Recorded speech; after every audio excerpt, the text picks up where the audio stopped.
Welcome back. Well, property remains one of the most popular forms of investments for people here in Asia, and increasingly they're buying property overseas. That's right. Looking at figures from the Monetary Authority of Singapore in 2013, Singaporeans snapped up $3 billion worth of homes overseas. That's a jump from the $1.9 billion a year earlier. And the most recent data, we'll bring it up for you shortly, shows buying cooled in the first half of 2014, though, with only $1.1 billion spent. So for a closer look at how the trend will play out this year, we have with us Sean Tan, General Manager in Singapore at iProperty.com. Sean, thanks for joining us today. Thank you for having me. And first up, what do you think led to the expenditure easing a little in the first half of 2014? I think if you look at the cooling measures that have been implemented over the last 2 years, we are starting to see prices in Singapore market come down. So I think a lot of investors are now starting to have a wait-and-see attitude towards the local market.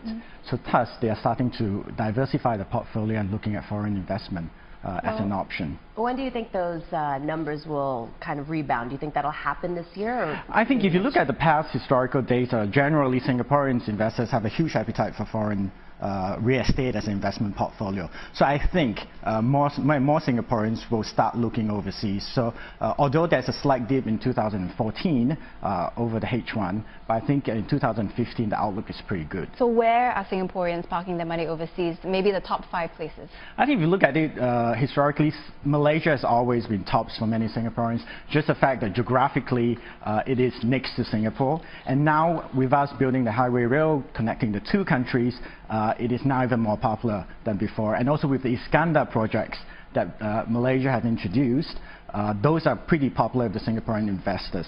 Some other countries that always historically provided good returns for Singaporean investors are United Kingdom and Australia, and those will continue to be top on the list for many Singaporean investors.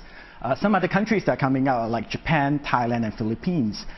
Philippines and Thailand, generally the investment required is slightly lower, so the entry level is about 100,000 to 200,000, where in Singapore you're looking at an average of $1.2 million to enter the market. Yeah, well, certainly, to what extent part of it is Singaporeans being priced out of their own home market and looking to invest in other countries, or is that something appealing for them? I think it's a couple prongs of approach, because some investors, after owning a couple of properties in Singapore, now need to diversify their portfolio. So foreign investment is definitely a way to go. Also, a lot of investors are interested in rental yields. And the average rental yields in the local market is about 3 to 4%, while some other foreign markets bring 5 to 10%, which is relatively much higher. Now, when you say rental yields, you're talking about buying the property and renting it out, yes, acting like a landlord. Yes. But that's a lot of work. I'm a landlord too for property overseas. Now, I feel like, doesn't that incur a lot of costs? So don't you lose your profit? A lot of developers now, when they sell the developments, it comes with certain guaranteed rental yield, and a lot of them provide service to hook you up with agents and agencies overseas to facilitate that process. MAS has recently said that a lot of these investors are not aware of the risks involved in investing overseas. What are some of them? I think, at the end of the day, a lot of investors need to do their research. They need to understand the price fluctuation in the country they're committing into, understand a lot of and do research on the hidden costs, be it duty stamps, be it mortgage rates, be it maintenance fee in the long run process. So I think a lot of research needs to be done, and investors need to be comfortable with them before committing themselves into any investment financially. And I think a big thing too is currencies, right? Because you're dealing with foreign currencies, and I think that's the reason why Japan is very attractive, because the yen has been kind of pressured, so a lot of the money goes a long way in that market. Now, are you seeing people not really understanding those types of legal issues or financial issues? I think, currency, in terms of currency, Singaporean currency have performed very well over the last couple of years. Not just Japan, but if you look at Australia, Singaporean currency have come up pretty strongly. So that allows the Singaporean investors to start even looking further in different countries and diversify the portfolio even further. You have a new book out. It's called The Art of Effective Real Estate Marketing in Singapore. Essentially, you're trying to target overseas developers to give them advice, but what advice do you have for buyers instead? What can they learn from this book? I think, you know, one of the things that that is listed in the book is also the investor sentiments in Singapore, how it has affected over the couple of years with the cooling measures in the market. We also highlight some of the key players in the market, and also understand what's the products that are being offered in the market. So I think from a consumer point of view or a developer's point of view, it's pretty helpful information. Well, certainly with the cooling measures happening here, that's put some pressures on perhaps buying. What about developers? Are you finding that the cooling measures here still make this place an attractive place for Singapore generally has been the hub of entrance for many developers into the Asian market, and we have even seen more and more foreign developers setting up offices in Singapore. We have Land from Malaysia, Crown Group from Australia, even Country Garden from China has set up their offices in Singapore. Singapore provides not just economical and political stability, but also provide them with a ready pool of investors that are potentially looking at buying foreign properties. But when you speak about foreigners, are they still investing in big ticket properties in Singapore? I think less so. I think over the last couple of years, we have definitely seen a decline since the cooling measures have been put in place, where foreigners have to pay a heavier tax duty on buying local property. So I think it peaked at about 2011, where we've seen 17% of local transactions are by foreigners. Now it's down to 6 to 8%. In 2013 and 2014. And maybe so we've definitely seen heavy a decline. losses, heavy losses in Sentosa Cove, Orchard Road. What happened there? I think generally with the luxury market, when Sentosa Cove was launched, a lot of the properties were launched at the peak a couple of years ago, right before the cooling measures were put in place.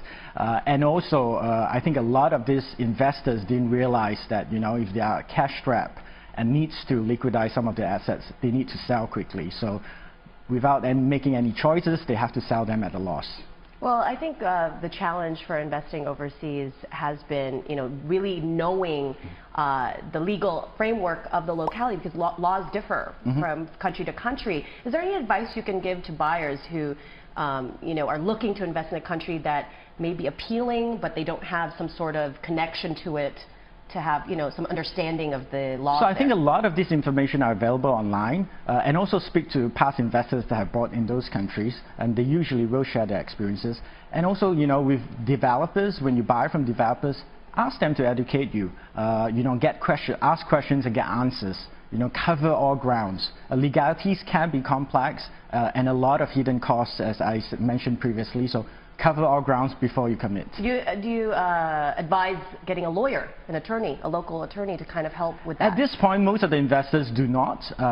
But if you think it's necessary, of course, then please go ahead. But at this point, a lot of developers are happy to educate investors and consumers and teach them, what they need to watch out for. All right, looking at the big picture, how do you see property prices in Singapore moving this year? I think for 2015, it will be quite a subdued market. There's no sign of cooling measures being lifted off, at least not for the first half. So I think the market will continue to be subdued. Prices will continue to come down slightly. The other thing to take note is actually mortgage rates may rise because it's tied with the US dollars. So Sean, we talked some of these appealing markets that Singaporeans are already investing in. What market do you like? What do you think is a hot new market? I think for first-time investors, you should look at investment that are much more affordable, low risk, low quantum, which means low price, starting from 100 and 200,000, and they are readily available in nearby countries which Singaporean investors are familiar with, such as Malaysia, Thailand, and Philippines. Yeah. Thailand I've heard a lot about, but it's kind of like the Wild West. You're like going in, you need to have someone that knows the market very well. But investors need to understand their needs. In Thailand, a lot of people are buying a holiday home rather than for financial investments. All right, thank you very much, Sean. Great having you here. Sean Tan, Singapore General Manager at iProperty.com.